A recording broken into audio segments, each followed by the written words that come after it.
Taste the Daily.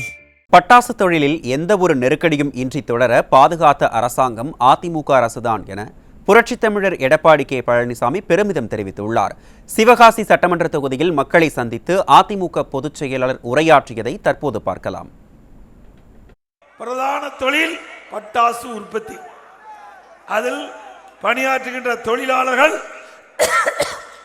AIADMK அரசு செய்கின்ற பொழுது இந்த தொழிலுக்கு ஒரு பெரிய சோதனை.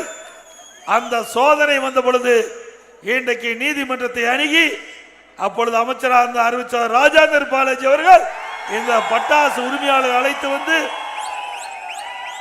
இந்த தொழிலே ஒரு தனி நபர் வழக்கு தொடர்ந்திருக்கின்றார், அதை தடுத்து நிறுத்த வேண்டும், இந்த பட்டாசு தொழிலுக்கு பாதுகாப்பு கொடுக்க வேண்டும் என்ற அடிப்படையில்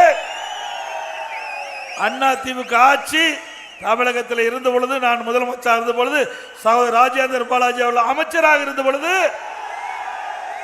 டெல்லிக்கு சென்று 18 நாடாளுமன்ற அழைத்து சென்று சம்பந்தப்பட்ட அமைச்சரை சந்தித்து இந்த பட்டாசு தொழில் எந்தவித நெருக்கடியும் இருக்கக்கூடாது, இந்த பட்டாசு தொழில் தொடர வேண்டும், அதற்காக பாடுபட்ட அரசு அதிமுக அரசு.